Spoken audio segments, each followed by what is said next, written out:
नमस्कार, जय हिंद। स्वागत है आपका स्टडी लवर्स फैमिली में। और आज के इस वीडियो में हम उत्तराखंड पीसीएस का मॉडल पेपर डिस्कस कर रहे हैं। ये आपके पूरे 150 क्वेश्चन होंगे और पूरा प्रॉपर पैटर्न पे आधारित होगा, जैसे यूकेपीएससी बनाता है एग्जाम पेपर।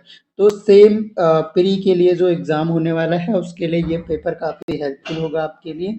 तो ज़्यादा देर न करते हुए शुरू कर लेते हैं। पहला क्वेश्चन आपकी स्क्रीन पर है। निम्नलिखित युग्मों में से कौन सा सही सुमेलित नहीं है? तो कौन सा सही सुमेलित, देखिए मोहनजोदड़ो जो है ये सिंधु नदी पर है, कालीबंगा घग्गर नदी पर ही है। रोपड़ जो है, रोपड़ आपका सतलुज नदी पर है, न कि भोगवा नदी पर। ये सतलुज नदी पर है रोपड़। और बनावली जो है ये रंगत नदी पर ही है। तो सही आंसर आपका ऑप्शन नंबर सी हो जाएगा। अगला क्वेश्चन देखिए। निम्नलिखित में से किस रचनाकार ने अपनी कृति में गुजरात के शासक कुमारपाल की उपलब्धियों का वर्णन किया है? कुमारपाल की उपलब्धियों का वर्णन किसने किया है? ऑप्शन आप देख सकते हैं। आप लोग अटेम्प्ट करते हुए चलिएगा 150 में से आप कितने मार्क्स से ला पाते हैं। तो इजी टू मॉडरेट लेवल का ये पेपर है। कुछ टफेस्ट क्वेश्चन भी मिलेंगे, जैसे यूकेपीएससी बनाता है आपका। तो इस पेपर में अगर आप अराउंड 100 ले आ रहे हैं, 100 प्लस कर पा रहे हैं, तो आपका प्री एग्जाम क्वालिफाई हो रहा है, गारंटी मैं दे सकता हूँ इसकी। तो किस रचनाकार ने अपनी कृति में गुजरात के शासक कुमारपाल की उपलब्धियों का वर्णन किया है? तो कुमारपाल की उपलब्धियों का वर्णन किया था हेमचंद ने। ऑप्शन नंबर बी इसका सही उत्तर हो जाएगा। अगला क्वेश्चन देखिए। सूची 1 को सूची 2 से मिलाना है। अब यहाँ पर देखिए, एक तरफ आपको वेद दिए गए हैं और एक तरफ उपवेद दिए गए हैं। तो इनको मिलाना होगा, मिलान करना होगा इनका। तो एक तरफ देखिए ऋग्वेद, गंधर्ववेद, तो इस तरह से आपको दिए गए हैं। तो यहाँ पर देखिए ऋग्वेद के सामने आपको गंधर्ववेद, सामवेद के सामने शिल्पवेद। तो यहाँ पर देख सकते हैं जो ऋग्वेद है आपका, ये आयुर्वेद इसका उपवेद हो गया। सामवेद का जो है ये गंधर्ववेद उपवेद हो गया। और यजुर्वेद का आपका धनुर्वेद उपवेद हो गया। और अथर्ववेद का शिल्पवेद उपवेद उपवेद हो गया। यानी ये हो गया, अगर हम देखें तो थर्ड से शुरू हो रहा है। थर्ड, फिर थर्ड के बाद जो है फर्स्ट आ जाएगा, फिर आपका फोर्थ आ जाएगा, और फिर आपका लास्ट में सेकंड आ जाएगा। 3, 1, 4, 2 किस में है? तो यहाँ पर देखिए ऑप्शन नंबर बी इसका सही आंसर हो जाएगा। अगला क्वेश्चन देखिए। अशोक का कौन सा शिलालेख धम्म नीति की व्याख्या करता है? धम्म नीति की व्याख्या कौन सा शिलालेख करता है अशोक का? तो ये तो आसान सा है, 11वां शिलालेख जो है ये धम्म नीति की व्याख्या करता है। अगला क्वेश्चन देखिए।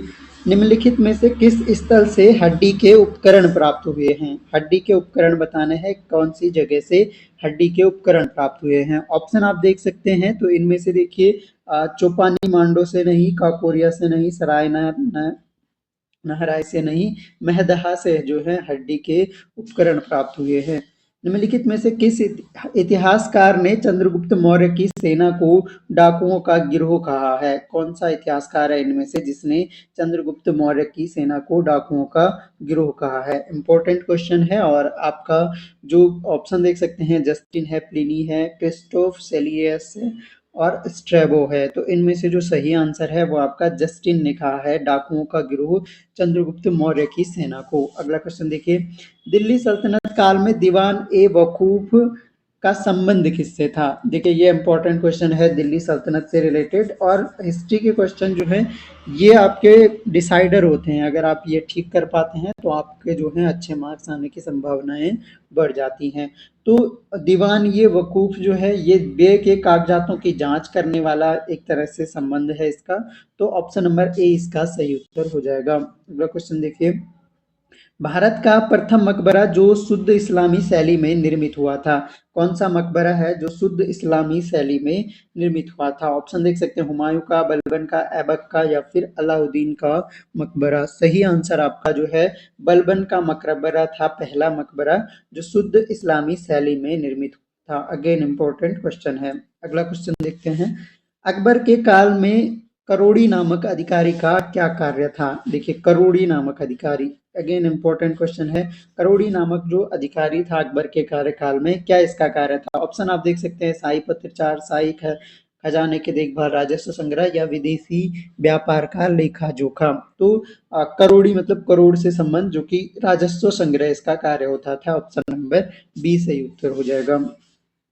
निम्नलिखित में से कौन सी विशेषता या विशेषताएं मथुरा मूर्तिकला शैली का प्रतिनिधित्व करती हैं? तो मथुरा मूर्तिकला शैली का जो है, तो इसमें जो है पारदर्शक वस्त्रों तक का सिलवटों के साथ प्रयोग, इसका मूंछों या ललाट का स्पष्ट चित्रांकन ये भी नहीं है। इसमें जो है बाल विहीन, वस्त्र विहीन बुद्ध की मूर्तियां हैं। ऑप्शन नंबर सी इसका सही उत्तर हो जाएगा। अगला क्वेश्चन है, क्रांतिकारी समिति अंजुमन ए मोहिसबान ए वतन, देखिए अगेन इंपॉर्टेंट क्वेश्चन है, अंजुमन ए मोहिसबान ए वतन ये एक क्रांतिकारी समिति है, इसका गठन किसके द्वारा किया गया था? तो ये जो समिति है इसका गठन ऑप्शन देख सकते हैं, बी डी सावरकर, भगत सिंह, अरविंद घोष, अजीत सिंह। तो इनमें से अजीत सिंह के द्वारा इसका गठन किया गया था, अंजुमन ये मोहिसबान ए वतन। तो क्वेश्चन आपको पूछा जा सकता है।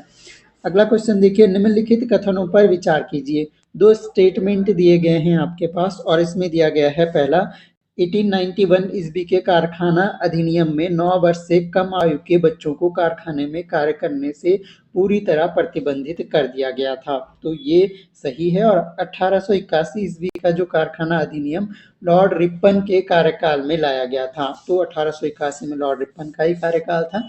तो सही आंसर आपका हो जाएगा 1 और 2 दोनों ही कथन इसमें सही हैं। अगला क्वेश्चन देखिए, गांधी जी की दांडी यात्रा की तुलना नेपोलियन की पेरिस यात्रा से किसके द्वारा की गई? गांधी जी की दांडी यात्रा की तुलना जो है नेपोलियन की पेरिस यात्रा से की गई है और ये किसने की थी? ऑप्शन देख सकते हैं यहाँ पर, तो सुभाष चंद्र बोस हैं, टैगोर हैं, नेहरू हैं, सीतारामैया हैं। सही आंसर इसका सुभाष चंद्र बोस द्वारा की गई है। ऑप्शन नंबर ए इसका सही उत्तर है।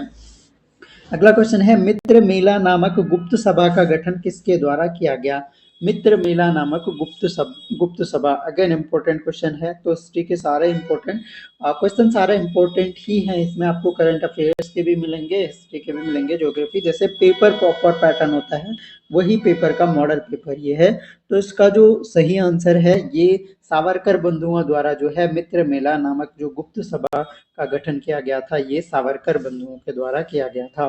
अगला क्वेश्चन है, स्वदेशी आंदोलन एवं विदेशी वस्तुओं के बहिष्कार का विचार सर्वप्रथम किसने प्रस्तुत किया? स्वदेशी आंदोलन और विदेशी वस्तुओं के बहिष्कार का विचार सबसे पहले किसने प्रस्तुत किया? तो इनमें से जो है देखिए, महात्मा गांधी मत लगा देना गलती से, रविंद्रनाथ टैगोर ने भी नहीं किया था, बीजी तिलक ने भी, कृष्ण कुमार मित्र ने सबसे पहले विचार प्रस्तुत किया था। अगला क्वेश्चन देखिए, निम्नलिखित में से कौन सा मुस्लिम लीग के संदर्भ में सही नहीं है? कुछ स्टेटमेंट आपको दी गई हैं और ये बताना है कि मुस्लिम लीग के संदर्भ में कौन सा सही नहीं है। तो मुस्लिम लीग का अध्यक्ष आगा खां को नियुक्त किया गया, जो सही नहीं है वो बताना है। तो ये तो सही है। मुस्लिम लीग की स्थापना 1906 में की गई, ये भी सही है। मुस्लिम लीग ने बंगाल विभाजन का समर्थन किया था, ये भी सही है। तो उपयुक्त में से कोई नहीं, यानी कोई भी कथन ऐसा नहीं है जो इसमें से सही ना हो, सभी कथन सही हैं। अगला क्वेश्चन देखिए, निम्नलिखित में से कौन सी घटना लॉर्ड कर्जन के काल से संबंधित नहीं है? देखिए, कर्जन के काल से जो घटना संबंधित नहीं है, तो ये आपको ध्यान रखना है, इंपॉर्टेंट क्वेश्चन है। यहाँ पर देखिए, कृषि बैंक की स्थापना कर्जन के समय हुई, बंगाल विभाजन तो बताई है लॉर्ड कर्जन के समय हुई, प्राचीन स्मारक संरक्षण अधिनियम भी इसने लाया था, पूना में जो प्लेग का प्रकोप है ये कर्जन के कार्यकाल में नहीं हुआ था। अगला क्वेश्चन देखिए, वहाबी आंदोलन का नेतृत्व किसने किया? तो अगेन इंपॉर्टेंट क्वेश्चन है, वहाबी आंदोलन अहमद बरेलवी, दादू मियाँ, तीरथ सिंह या फिर मजनू शाह? सही आंसर आपका है इसका अहमद बरेलवी द्वारा जो है वहाबी आंदोलन का नेतृत्व किया गया था। निम्नलिखित में से प्रति चक्रवात जो एंटी साइक्लोन होता है के संदर्भ में कौन सा कथन असत्य है? गलत कथन हमें यहाँ पर चुनना है। तो यहाँ पर देखिए, ऑप्शन आप देख सकते हैं, केंद्र में उच्च वायुदाब रहता है, ये सही है। वायु का प्रवाह केंद्र से परिधि की ओर होता है, हाँ एंटी साइक्लोन है इसलिए केंद्र से जो वायु का प्रवाह होता है वो सेंटर से लेकर और बाहर की तरफ परिधि की तरफ होता है। और दाब प्रवणता 5 से 10 मिलीबार से अधिक नहीं होती है। तो ये कथन गलत है, क्योंकि दाब प्रवणता जो है 5 से 10 मिलीबार तक भी हो सकती है और कभी कभी इससे ज्यादा भी हो सकती है। ऑप्शन नंबर सी इसका करेक्ट आंसर हो जाएगा। फिर सूची 1 को सूची 2 से मिलाना है। तो यहाँ पर एक तरफ से आपको हवाएं दी गई हैं और एक तरफ उसके क्षेत्र दिए गए हैं। तो सिमूम जो है, सिमूम हवा जो है यह आपका अरब रेगिस्तान में प्रवाहित होती है, यानी फर्स्ट का थर्ड होगा। नॉर्वेस्टर की अगर बात की जाए तो नॉर्वेस्टर जो है ये न्यूजीलैंड से संबंधित है, न्यूजीलैंड में चलती है। मिस्ट्रल जो हवा है ये इंपॉर्टेंट है, ये आपके स्पेन और फ्रांस में चलती है, स्पेन फ्रांस में ये चलती है मिस्ट्रल हवा। और बचा आपका जो सामुन जो है ये ईरान क्षेत्र में बहती है, यानी थर्ड आपका शुरू हो जाएगा थर्ड, सेकंड, फोर्थ और फर्स्ट। तो जिस भी ऑप्शन में थर्ड, सेकंड, फोर्थ और फर्स्ट है तो ऑप्शन नंबर सी इसका करेक्ट आंसर हो जाएगा। अगला क्वेश्चन देखते हैं, निम्नलिखित में से कौन सी नदी यूरोप की सबसे लंबी नदी के नाम से प्रसिद्ध है? तो यूरोप की सबसे लंबी नदी, तो ये आसान सा प्रश्न हो गया। वोल्गा नदी जो है वो यूरोप की सबसे लंबी नदी है, ऑप्शन नंबर डी इसका सही उत्तर हो जाएगा। अगला क्वेश्चन है, निम्नलिखित में से कौन सी नदी रूस एवं चीन की सीमा पर प्रवाहित हो रही है? देखिए, रूस और चीन की सीमा पर जो है बहुत फेमस नदी है अमूर नदी, ऑप्शन नंबर बी इसका करेक्ट आंसर हो जाएगा। अगला क्वेश्चन देखिए, सूची एक को सूची दो से मिलाना है, तो यहाँ पर एक तरफ आपको पठार दिए गए हैं, एक तरफ आपको देश दिए गए हैं। तो ये तो आपके लिए आसान सा क्वेश्चन हो गया वैसे भी। तो पठार और देश को मिलाना है यहाँ पर, तो यहाँ पर देखिए अनातोलिया का पठार दिया गया है आपको, इसके अलावा आपको अबीसिनिया दिया गया है, मेसेटा दिया गया है और चियापास दिया गया है। तो यहाँ पर देखिए अनातोलिया का पठार जो है ये तुर्की में है, अबीसिनिया का सोमालिया में ही है, मेसेटे का स्पेन में ही है और चियापास का मैक्सिको में ही है। यानी फर्स्ट, सेकंड, थर्ड, फोर्थ ये सुमेलित ही है, तो पहला ये आंसर आपका सही हो जाएगा। अगला क्वेश्चन देखिए, विश्व की सबसे ऊंची जो है नौकागम्य झील, सबसे ऊंची झील लेकिन नौकागम्य, जहाँ नौकायान चल सकते हैं, तो वो झील कौन सी है? तो यहाँ पर देखिए वैकाल वन है, टिटिकाका है या फिर हाइस्वान है। आपको अटेम्प्ट करते रहना है और अपने मार्क्स लास्ट में कमेंट बॉक्स में जरूर बताने हैं। तो ये झील है टिटिकाका झील, ऑप्शन नंबर सी इसका सही उत्तर हो जाएगा। अगला क्वेश्चन देखिए, निम्नलिखित में से कौन सी पर्वत श्रेणी ट्रांस हिमालय का भाग नहीं है? जो ट्रांस हिमालय का भाग नहीं है वो बताना है हमें। तो यहाँ पर देखिए आप काराकोरम श्रेणी है, ये ट्रांस हिमालय का भाग है, कैलाश श्रेणी भी है, लद्दाख श्रेणी भी है, नंगा पर्वत ट्रांस हिमालय का भाग नहीं है, ऑप्शन नंबर डी आपका सही उत्तर हो जाएगा। भारत के दक्कन के पठार पर बेसाल्ट निर्मित लावा शैलों का निर्माण हुआ है। भारत का जो दक्कन का पठार है उस पर बेसाल्ट निर्मित लावा शैलों का निर्माण हुआ है, कौन से युग में हुआ है? तो यहाँ पर देख सकते हैं, ऑप्शन आप देख सकते हैं, राइट आंसर जो है वो क्रिस्टेशियस युग है, ऑप्शन नंबर ए इसका सही उत्तर हो जाएगा। अगला क्वेश्चन देखिए, यहाँ पर फिर से सुमेलित करना है आपको, एक तरफ परियोजना है और एक तरफ नदी है। इस तरह के क्वेश्चन जो है जो बड़े एग्जाम होते हैं वहां पर ज्यादा बनते हैं, जो आपके सारा कॉन्सेप्ट को चेक करेगा। और सबसे पहले तुलबुल परियोजना दी गई है, तो तुलबुल परियोजना जो है ये झेलम नदी पे है आपका। और दुलहस्ती परियोजना की अगर बात की जाए तो ये तो चेनाब नदी की परियोजना है, दुलहस्ती परियोजना। नाथपा झाकरी जो बांध परियोजना है ये तो भारत का जो है बड़ा बांध भी है, तो ये सतलज नदी पर है। और तीन परियोजना जो है ये आपकी रावी नदी पे है। तो अगर देखा जाए तो पहले का फोर्थ हो गया दुलस्ती परियोजना, यानी थर्ड हो गया, और आपका नाथपा झाकरी सतलुज हो गया, टू हो गया, और थीन का वन हो गया। तो 4, 3, 2, 1 जिसमें है आपका वो सही आंसर हो जाएगा, ऑप्शन नंबर बी इसका सही आंसर हो जाएगा। चलिए आगे बढ़ते हैं, प्रायद्वीपीय भारत की नदियों में से कौन सी नदी खंबात की खाड़ी में नहीं गिरती है? अब ये बताना है कि जो नदी खंबात की खाड़ी में नहीं गिरती है। तो यहाँ पर देखिए ऑप्शन आप देख सकते हैं, तो सही उत्तर इनमें से हो जाएगा। देखिए नर्मदा, ताप्ती, माही ये सब पश्च वाहिनी है, और पश्च वाहिनी मतलब ये खंबात की खाड़ी में गिरती हैं। और जो पूर्व वाहिनी होती है वो बे ऑफ बंगाल में यानी बंगाल की खाड़ी में गिरती हैं। तो इनमें से लूनी नदी है जो कि खंबात की खाड़ी में नहीं गिरती है, ये वहीं लुप्त हो जाती है। तो लूनी नदी जो है आपका सही आंसर हो जाएगा। फिर से आपको सुमेलित करना है, एक तरफ आपको झील दी गई है और एक तरफ आपको स्थान दिए गए हैं। तो यहाँ पर अगर देखा जाए तो आपको यहाँ से सुमेलित करने हैं। यहाँ पर देखिए चोलामू झील ये आपकी सिक्किम में ही है, लोकटक मणिपुर में ही है, कोलेरू आंध्र प्रदेश में है और पाला जो है मिजोरम में ही है, यानी ये भी सुमेलित हैं। फर्स्ट, सेकंड, थर्ड, फोर्थ जो है इसका आंसर भी हो जाएगा। तो ऑप्शन नंबर आपका फर्स्ट, सेकंड, थर्ड, फोर्थ यानी ऑप्शन नंबर ए सही उत्तर हो जाएगा। अगला क्वेश्चन देखिए, काली मिट्टी के संबंध में कौन सा कथन असत्य है? गलत कथन हमें बताना है काली मिट्टी के संबंध में। तो यहाँ पर देखिए इसे रेगुर के नाम से जाना जाता है, बिल्कुल सही है। बेसाल्ट प्रधान लावा पदार्थों के विखंडन से निर्मित होती है, ये भी सही है। इसमें लोहा, एल्यूमीनियम और चूने की अधिकता होती है, ये भी सही है।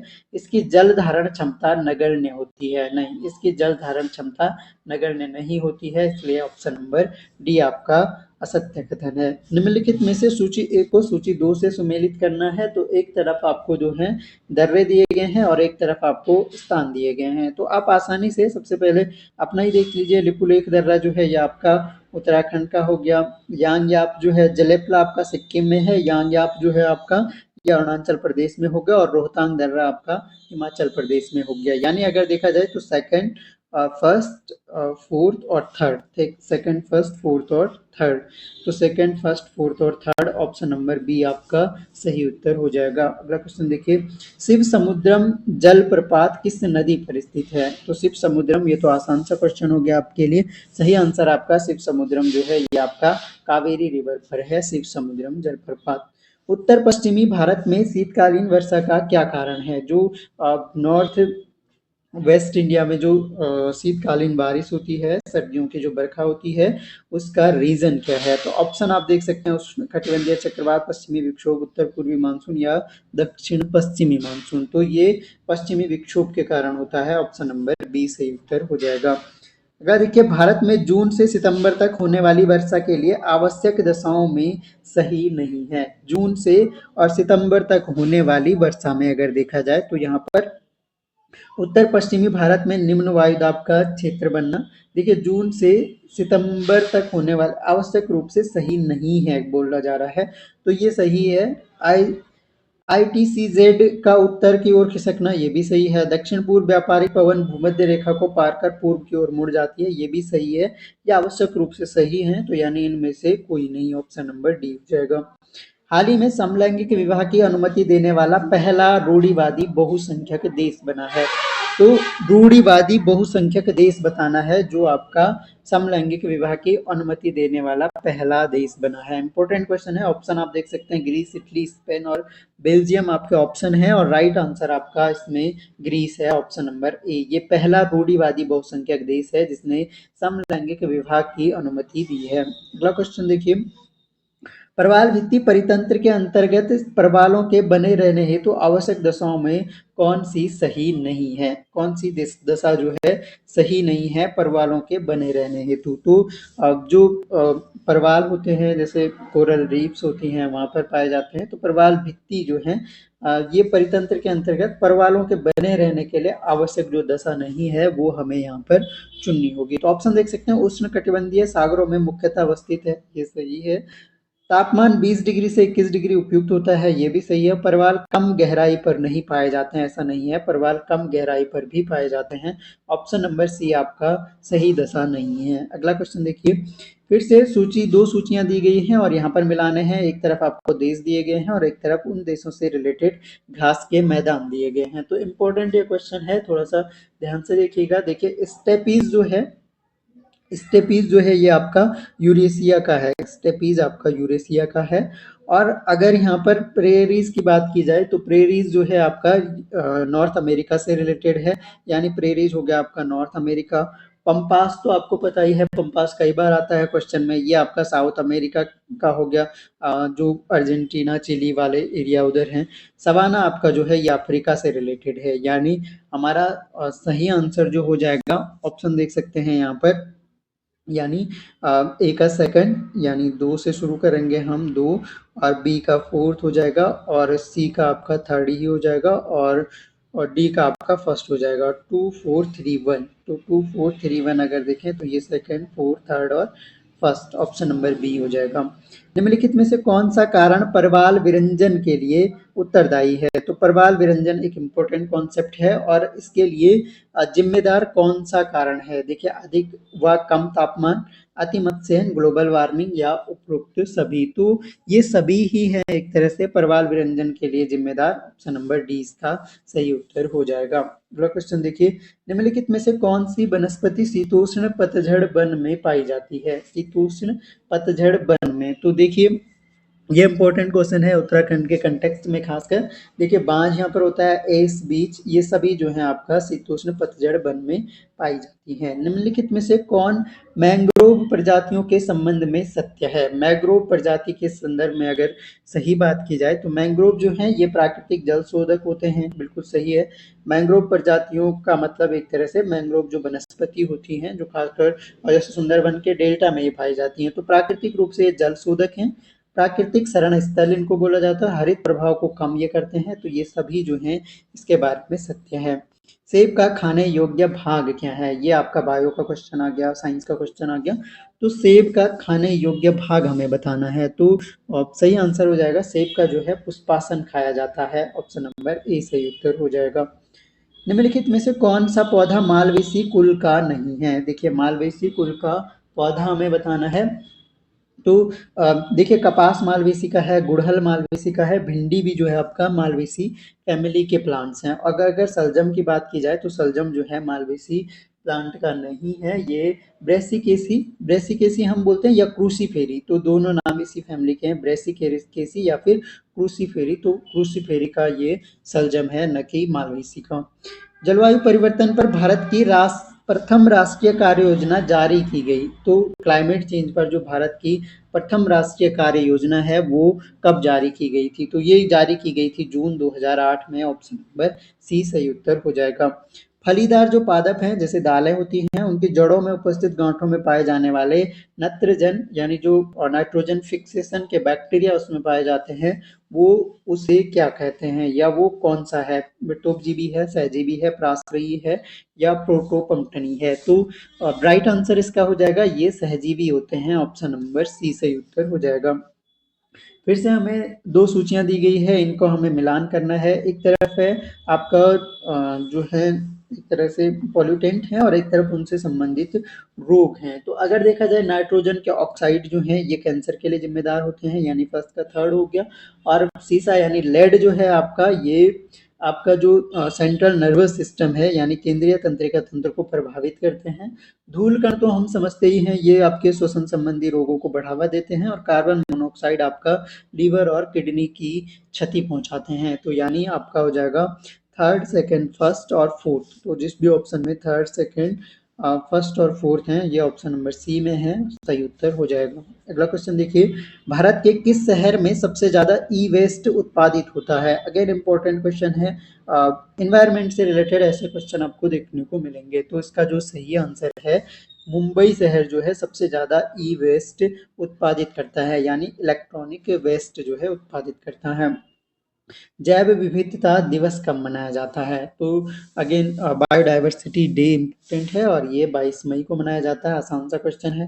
विटामिन सी का रासायनिक नाम, तो सी का रासायनिक नाम सिंपल हो गया, एस्कॉर्बिक एसिड होता है विटामिन सी का रासायनिक नाम।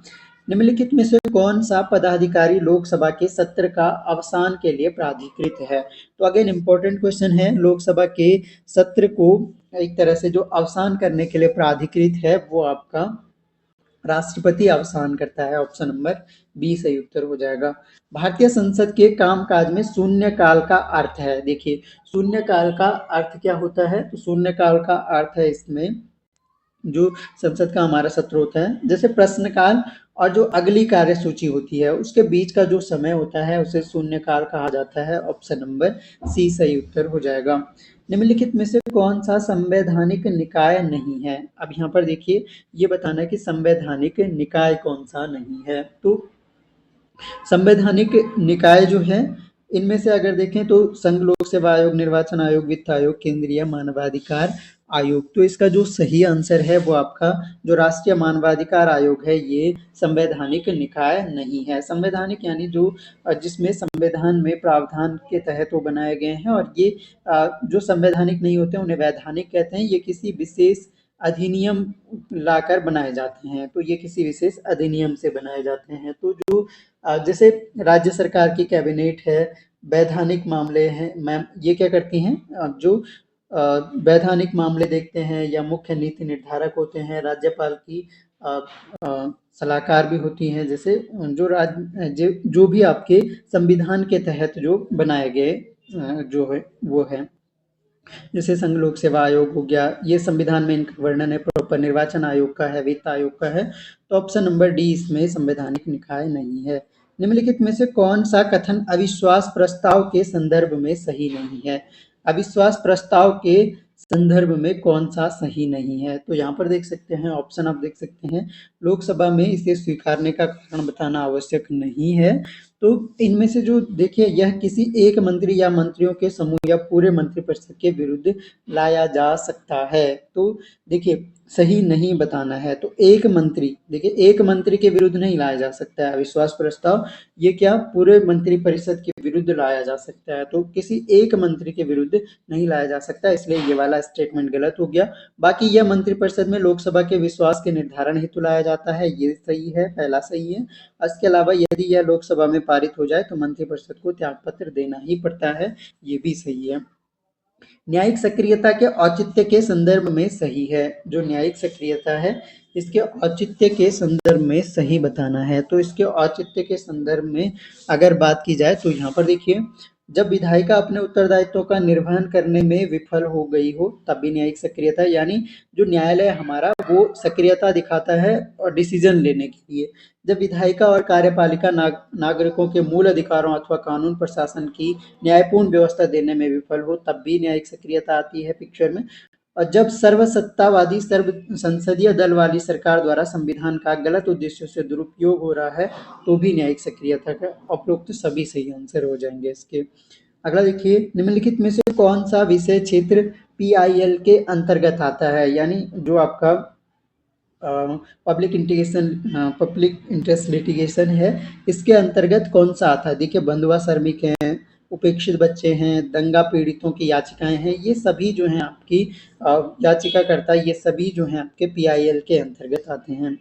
राज्यों में मुख्यमंत्री सहित मंत्रिपरिषद की मंत्रियों की संख्या न्यूनतम कितनी हो सकती है? तो राज्यों में न्यूनतम संख्या का प्रावधान है कि 12 मंत्री हो सकते हैं मुख्यमंत्री को ऐड करके। निम्नलिखित में से कौन सा कथन राज्य सरकार की कैबिनेट की भूमिका के संदर्भ में सही नहीं है? राज्य सरकार की कैबिनेट की भूमिका के संदर्भ में बताना है कि कौन सा कथन इसमें से सही नहीं है। तो यहाँ पर देखिए, यह राज्य सरकार का मुख्य नीति निर्धारक अंग है, सही है। राज्य सरकार के मुख्य कार्यकारी अधिकारी की तरह कार्य करता है। यह केवल वैधानिक मामलों में कार्य नहीं करता है ये, बल्कि वैधानिक मामलों के साथ साथ नीति निर्धारक भी है और साथ में आपका राज्यपाल के लिए सलाहकार भी होती है। तो ऑप्शन नंबर सी इसका सही आंसर हो जाएगा। राज्य विधानमंडल की सदस्यता हेतु अहर्ताओं में शामिल है, क्या क्या शामिल है? तो यहाँ पर देख सकते हैं आप लोग, तो इसकी अहर्ताओं में जो शामिल है आपका, वो आपका हो जाएगा। पहली बात, विधानसभा सदस्य हेतु न्यूनतम 25 वर्ष एवं विधान परिषद 30 वर्ष, ये एज आप ध्यान रखिए, यही होती है। विधानसभा सदस्य चुना गया व्यक्ति संबंधित राज्य के निर्वाचन क्षेत्र में मतदाता भी होना चाहिए और वो भारत का नागरिक होना चाहिए। तो ये सभी अहर्ताएं जो हैं वो आपके राज्य विधानमंडल की सदस्यता के लिए है। संविधान द्वारा किस अनुच्छेद के अंतर्गत केंद्रीय मंत्रिपरिषद का प्रावधान किया गया है? तो अब आपके पॉलिटी के क्वेश्चन आगे। तो आर्टिकल 74 है आपका केंद्रीय मंत्रिपरिषद के लिए। अब भारतीय संविधान का कौन से अनुच्छेद में नागरिकता? तो ये भी आसान सा क्वेश्चन हो गया। 5 to 11 जो है आपकी नागरिकता का प्रावधान है। अगला क्वेश्चन देखिए, सूची 1 को सूची 2 से मिलाना है। तो यहाँ पर देखिए, सूची 1 को सूची 2 से हमें मिलाना है। तीसरी अनुसूची, चौथी अनुसूची, एक तरफ अनुसूची दिए गए हैं और एक तरफ उनसे रिलेटेड विषय दिए गए हैं। तो यहाँ पर अगर देखा जाए तो सबसे पहले हमारे पास जैसे थर्ड अनुसूची है, तीसरी अनुसूची, तो पहली, दूसरी, तीसरी में उच्च अधिकारियों के वेतन और शपथ और प्रतिज्ञान है, यानी थर्ड है इसका। चौथी अनुसूची जो है, इसमें राज्यों के लिए राज्यसभा में सीटों का आवंटन है। सातवीं अनुसूची आपको बताइए, इसमें संघ सूचियों का विभाजन है, तो यानी संघ सूची क्लिक कर देंगे। और 11वीं अनुसूची तो पंचायतों से संबंधित है, बाद में जोड़ी गई थी, पहले से मूल संविधान का पार्ट नहीं है, यानी ये हो जाएगा 4321, 432। ऑप्शन नंबर बी आपका इसका सही उत्तर हो जाएगा। अगला क्वेश्चन है, संविधान के मौलिक कर्तव्य किस संशोधन द्वारा जोड़े गए हैं? तो मौलिक कर्तव्य जो हैं ये कौन से संविधान संशोधन द्वारा जोड़े गए हैं? तो ये भी आसान सा क्वेश्चन है। 42nd जो अमेंडमेंट है, मिनी कॉन्स्टिट्यूशन भी हम इसे कहते हैं। भारत के राष्ट्रपति अपना त्यागपत्र किसको संबोधित करके देते हैं? तो राष्ट्रपति का जो त्यागपत्र देंगे ये भी आसान सा उपराष्ट्रपति को देते हैं, ऑप्शन नंबर बी हो जाएगा। सरकार या आयोग की सिफारिशों का संबंध है, तो सरकार या आयोग जो है ये केंद्र राज्य संबंधों से रिलेटेड या आयोग था, तो ऑप्शन नंबर आपका सी सही उत्तर हो जाएगा। अगला क्वेश्चन देखिए, लोकसभा के प्रथम अध्यक्ष कौन थे? तो गणेश वासुदेव मावलंकर जो है प्रथम अध्यक्ष थे आपके, ऑप्शन नंबर ए सही उत्तर हो जाएगा। अगला देखिए, भारतीय संसद किन से मिलकर बनती है? तो लोकसभा, राज्यसभा और राष्ट्रपति से मिलकर जो है भारतीय संसद बनती है, तो इनमें से ऑप्शन नंबर सी, राष्ट्रपति, लोकसभा और राज्यसभा। अगला देखिए, वैश्विक खुशहाली रिपोर्ट जो हैप्पीनेस इंडेक्स 2024 है, इसमें भारत को कौन सा स्थान प्राप्त हुआ है? तो अगेन इंपॉर्टेंट क्वेश्चन है, करंट का ये क्वेश्चन है आपका, करंट अफेयर्स भी पूछा जाता है और ठीक ठाक पूछा जाएगा आपको इस बार भी। तो इसका सही आंसर हो जाएगा 126 प्लेस जो है आपका भारत को खुशहाली रैंक हैप्पीनेस इंडेक्स में मिला है। निर्धनता का दुष्चक्र, देखिए ये अगेन इंपॉर्टेंट कॉन्सेप्ट है, इकोनॉमी का ये क्वेश्चन है आपके लिए। तो निर्धनता का दुष्चक्र की जो अवधारणा है, कार्ल मार्क्स नहीं है, एडम स्मिथ भी नहीं है, रेगनर नक्स ने की अवधारणा है निर्धनता का दुष्चक्र, ऑप्शन नंबर बी आपका सही आंसर हो जाएगा। देखिए, सेवा क्षेत्र उपागम किसके कार्य क्षेत्र के अधीन कार्यान्वित किया गया था? जो सेवा क्षेत्र उपागम है वो किसके कार्य क्षेत्र के अधीन कार्यान्वित किया गया था? तो ये कार्यान्वित किया गया था जो लीड बैंक स्कीम थी, यानी अग्रणी बैंक योजना, यह आपका सही आंसर हो जाएगा। अगला देखिए, गरीबी हटाओ नारा किस पंचवर्षीय योजना में शामिल किया गया था? देखिए ये तो इम्पोर्टेंट क्वेश्चन है, कई बार पूछा भी गया है। तो गरीबी हटाओ जो नारा है ये आपका 5वीं पंचवर्षीय योजना में शामिल किया गया था, ऑप्शन नंबर सी आपका सही आंसर हो जाएगा। देखिए, 1 रुपए के नोट पर हस्ताक्षर होते हैं, तो अगेन ये भी क्वेश्चन है, आरबीआई के गवर्नर के इसमें हस्ताक्षर होते हैं, तो ऑप्शन नंबर बी आपका सही उत्तर हो जाएगा। सॉरी, इसके वित्त मंत्रालय के सचिव के हस्ताक्षर होते हैं, गवर्नर के तो बाकी नोटों में होते हैं, बाकी जो तो वित्त मंत्रालय के सचिव के हस्ताक्षर होते हैं आपके 1 रुपए के नोट पर। देखिए, सार्वजनिक क्षेत्र के बैंकों के अध्यक्षों का चयन कौन करता है? जो सार्वजनिक क्षेत्र के बैंकों के अध्यक्ष चुने जाते हैं उनका चयन करता है, तो इनका चयन जो है जो आपका बैंक बोर्ड ब्यूरो है इसके द्वारा किया जाता है, ऑप्शन नंबर ए इसका सही उत्तर हो जाएगा। 2011 की जनगणना के अनुसार निम्न में से किस राज्य में जनसंख्या में कमी आई है? देखिए, जहां नेगेटिव रही है जनसंख्या, और ये इंपॉर्टेंट क्वेश्चन है, पूछा भी गया है पिछले एग्जाम्स में, तो नागालैंड एक ऐसा राज्य है जहां जनसंख्या में कमी आई है 2011 की जनगणना के अनुसार। निम्नलिखित में से कौन सा सूचकांक मानव विकास सूचकांक में शामिल नहीं होता है? देखिए, जो ह्यूमन डेवलपमेंट इंडेक्स है इसमें जो पैरामीटर्स होते हैं वो जीवन प्रत्याशा देखी जाती है, पर कैपिटा इनकम देखी जाती है और शिक्षा देखी जाती है। सामाजिक असमानता इसका पार्ट नहीं है, ऑप्शन नंबर डी इसका सही उत्तर हो जाएगा, तो ऑप्शन नंबर डी। अगला देखिए, जीएसटी एक टास्क फोर्स द्वारा प्रस्तावित किया गया था जिसके अध्यक्ष थे। देखिए, ये इंपॉर्टेंट क्वेश्चन है, विजय केलकर समिति थी वो जो जीएसटी जिन्होंने प्रस्तावित किया था, विजय केलकर इसके अध्यक्ष थे, ऑप्शन नंबर सी सही उत्तर हो जाएगा। देखिए, राजस्व घाटे में से जो आपका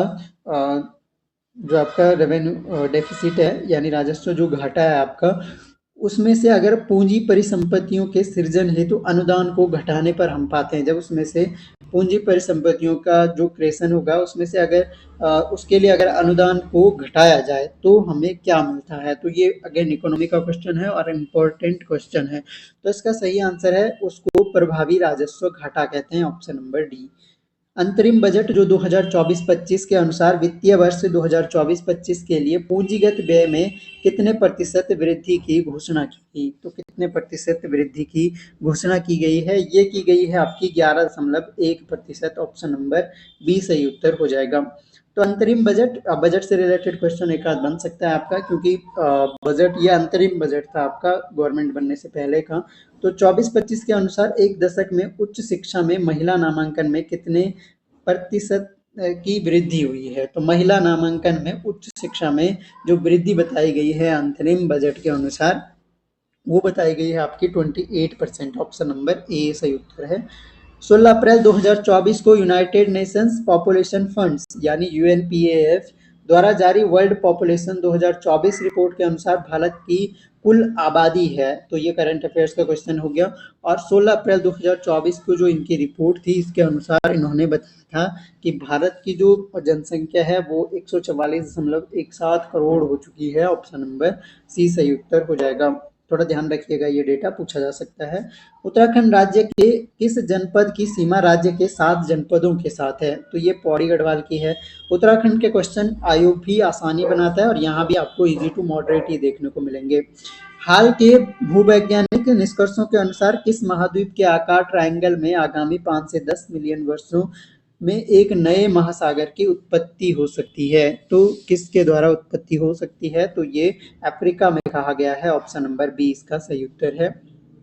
कौन सा हार्मोन लड़ो और उड़ो hormone fight and flight hormone कहलाता है?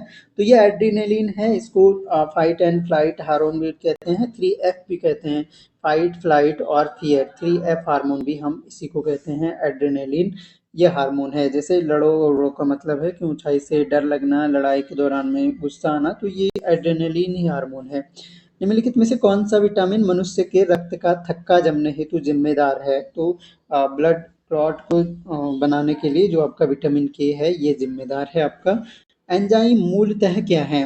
तो एंजाइम्स जो होते हैं, जो भी एंजाइम्स होते हैं, ये मूलतः प्रोटीन ही होते हैं। ऑप्शन नंबर सी इसका सही उत्तर हो जाएगा।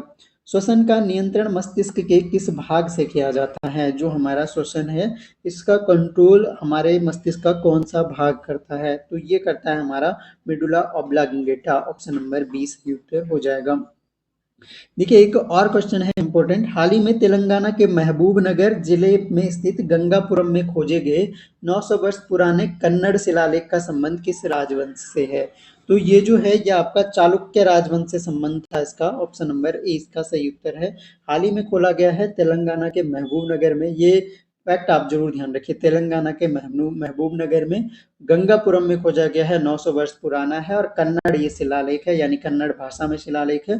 किस वंश का है? तो चालुक्य वंश का है। पौधों में जल का परिवहन किसके माध्यम से होता है? तो जल का परिवहन जो है जाइलम के माध्यम से होता है। ऑप्शन नंबर ए सही उत्तर हो जाएगा। जाइलम के माध्यम से जल का, और बाकी जो खनिज लवण होते हैं उनका परिवहन जो है फ्लोएम के द्वारा होता है।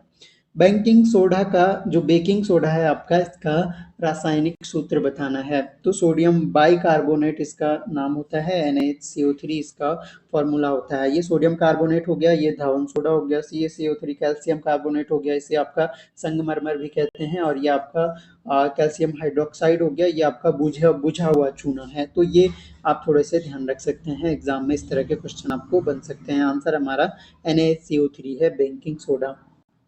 निम्न में से किसका परमाणु ईंधन के रूप में प्रयोग नहीं होता है? अब यहाँ पर देखिए आपके जो भी रेडियो एक्टिव तत्व होते हैं इनमें से देखिए आप थोरियम रेडियो एक्टिव है, प्लूटोनियम है, यूरेनियम है, ये सब रेडियो एक्टिव एलिमेंट्स हैं। तो इनका उपयोग जो है परमाणु के ईंधन के रूप में हो सकता है, लेकिन लेड का नहीं हो सकता है। Option number D. अगला क्वेश्चन है, फिर से दो सूचियां दी गई हैं हमें और इनका मिलान करना। तो यहाँ पर देखिए सबसे पहले गैस दाब जो है ये मैनोमीटर से ही मापा जाता है। प्रकाश की तीव्रता, इसके लिए लक्स मीटर होता है। उच्च दाब, अगर दाब जो है हायर है तो उसके लिए पायरोमीटर का प्रयोग करते हैं। वाहन द्वारा तय दूरी, इसको ऑडोमीटर से मापते हैं। तो यानी फर्स्ट, सेकंड, थर्ड, फोर्थ आपका यही सीक्वेंस आपका सही आंसर हो जाएगा, जो कि आपका ऑप्शन नंबर सी में है। ऑप्शन नंबर सी सही उत्तर हो जाएगा। अगला देखिए, हाल ही में भारत के कानून और न्याय मंत्रालय ने समलैंगिक समुदाय से संबंधित मुद्दों के समाधान के लिए किसकी अध्यक्षता में एक समिति का गठन किया है? अच्छा, तो ये जो गठन किया गया है ये कैबिनेट सचिव की अध्यक्षता में किया गया है। करंट अफेयर्स का इंपॉर्टेंट ये क्वेश्चन है।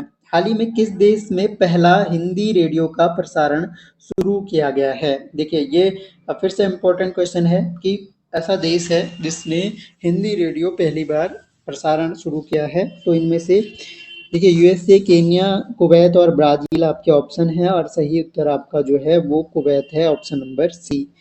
देखिए हाल ही में किन दो देशों ने सबसे उन्नत कृत्रिम यानी जो सबसे अच्छी एआई है आर्टिफिशियल इंटेलिजेंस सुरक्षा परीक्षण हेतु समझौते पर हस्ताक्षर किए हैं? तो ये जो एआई के क्षेत्र में सबसे विकसित देश हैं वही करेंगे। तो ये किया है आपका यूएसए और यूके ने, यानी अमेरिका और ब्रिटेन ने ये किया है समझौता। हाल ही में उत्तराखंड के किस जिले में देश के पहले हिम तेंदुआ संरक्षण केंद्र का निर्माण कार्य शुरू किया गया है? तो अगेन ये इंपॉर्टेंट क्वेश्चन है आपका।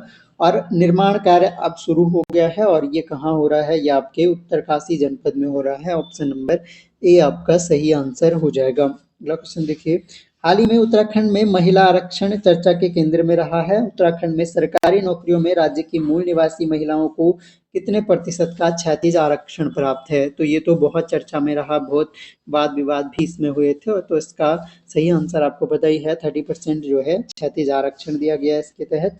हाल ही में चुनाव आयोग ने उत्तराखंड में मतदान प्रतिशत 75 का लक्ष्य हासिल करने के लिए किस प्लान को लागू किया है?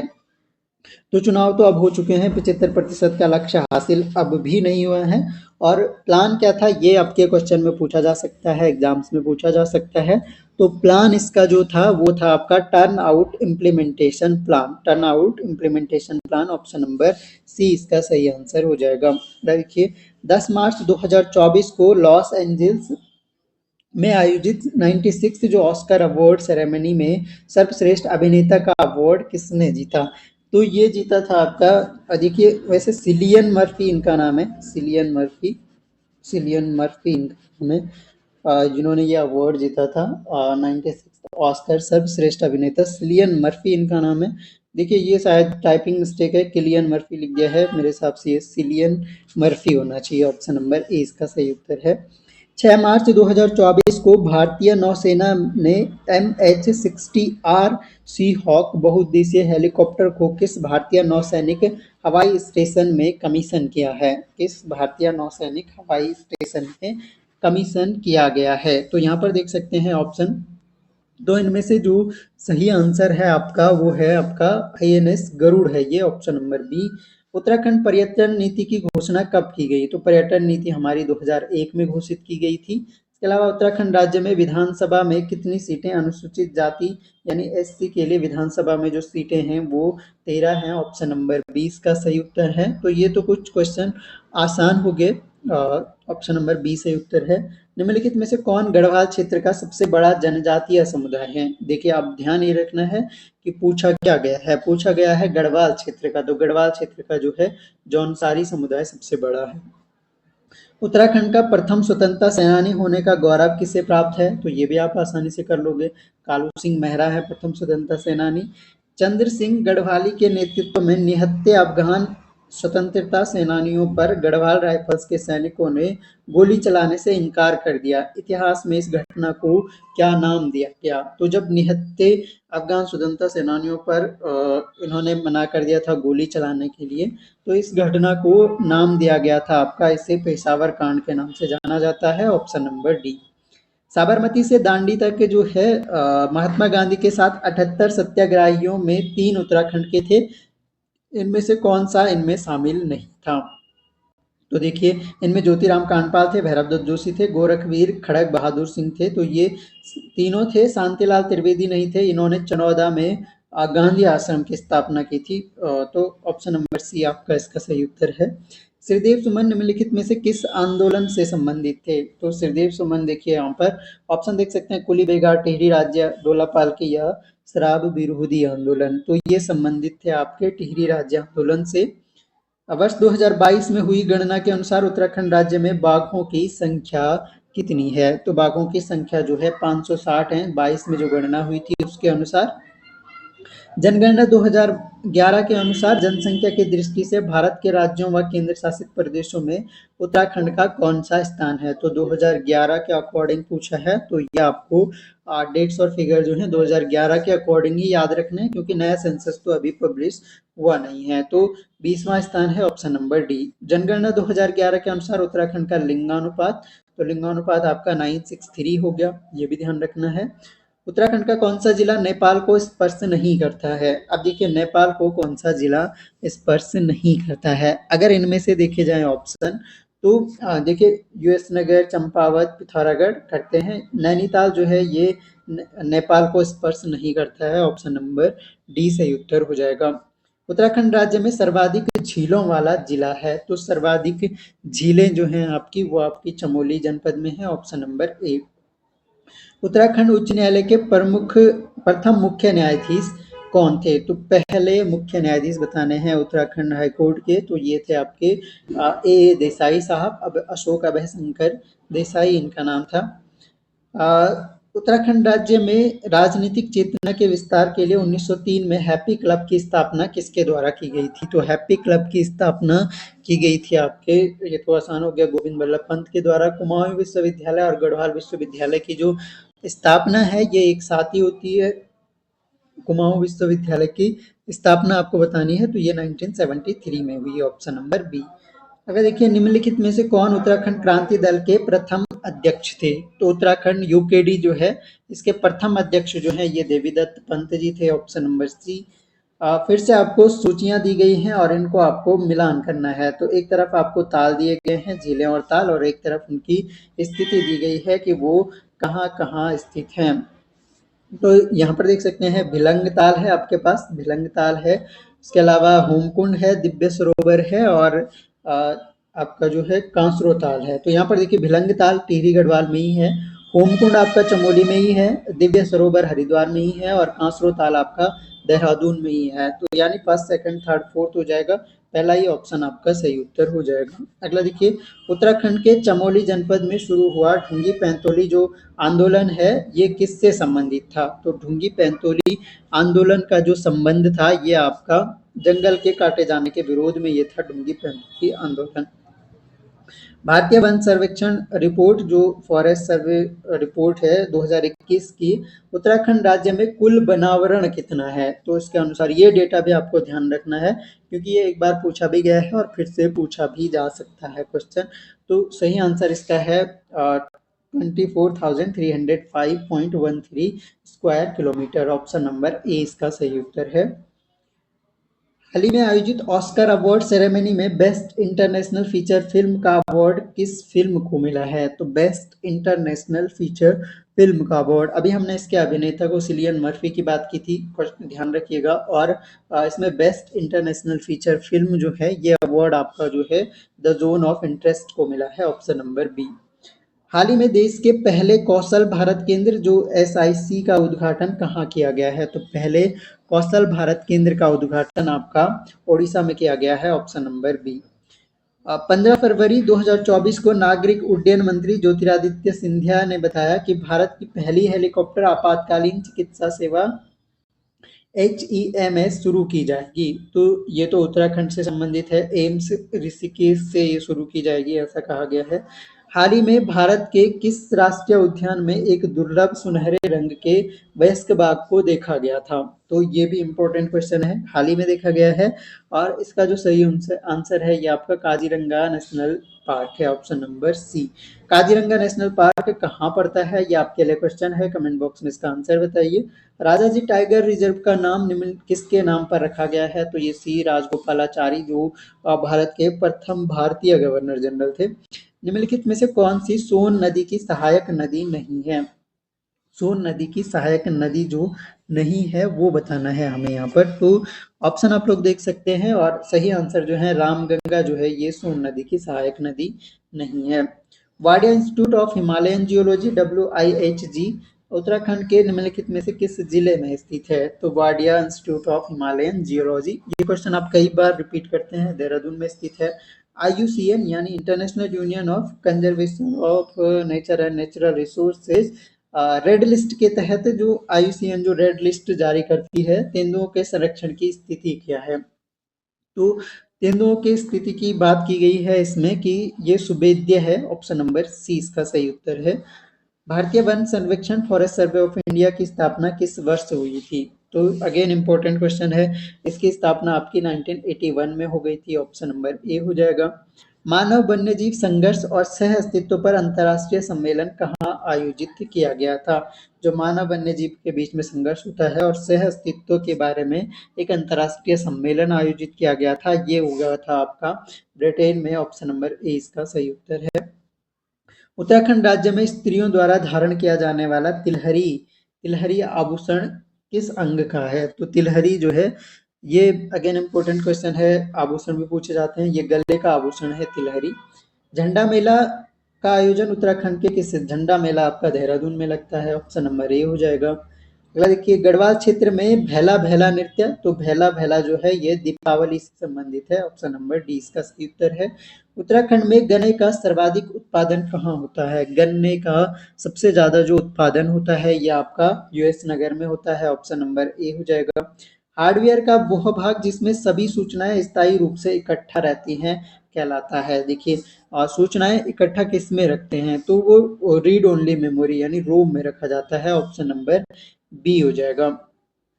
कंप्यूटर के एक भाग से दूसरे भाग में सिग्नल भेजने वाले इलेक्ट्रॉनिक पथ को क्या कहा जाता है? तो सिग्नल भेजने वाले जो इलेक्ट्रॉनिक पथ है इसको बस कहा जाता है। बस इसे कहा जाता है। ऑप्शन नंबर सी इसका सही उत्तर है। 1 किलोबाइट यानी एक जो केबी है वो किसके बराबर होता है? तो केबी से छोटा क्या बाइट होता है, तो 1024 बाइट के बराबर 1 केबी होता है और 1024 बाइट के बराबर 1 MB होता है यानी 1 मेगाबाइट होता है। तो इस तरह से ये आपको थोड़ा सा ध्यान रखना होगा। आंसर आपका हो जाएगा ऑप्शन नंबर बी। अगर देखिए, निम्नलिखित में से कौन असेंबली भाषा को मशीनी भाषा में परिवर्तित करता है? तो असेंबली भाषा को मशीनी भाषा में परिवर्तित करता है इनमें से, देखिए ए और बी दोनों नहीं है, कंपाइलर नहीं है, असेंबलर करता है। ऑप्शन नंबर बी हो जाएगा।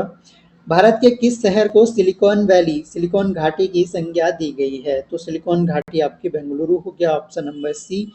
प्रधानमंत्री किसान सम्मान निधि की शुरुआत निम्न में से कहाँ से की गई थी? जो किसान सम्मान निधि है 2000 पर 3 मंथ के अराउंड दिए जाते हैं। 6000 ओवर द ईयर मिलता है इसमें। तो ये शुरुआत किस जगह से हुई थी? तो इसकी शुरुआत की गई थी आपके गोरखपुर से। Option number C. Ayushman Bharat Rashtriya Swasthya संरक्षण योजना के संदर्भ में निम्नलिखित में से कौन सा कथन सही नहीं है? गलत कथन इसमें चुनना है हमें। तो यहाँ पर देखिए, आप जो है इसे 21 मार्च 2018 को केंद्रीय मंत्री, ये बिल्कुल सही है, 21 मार्च 2018 को अनुमोदित किया गया था। विश्व का सबसे बड़ा सरकारी वित्त पोषण स्वास्थ्य सेवा कार्यक्रम है, ये भी सही है।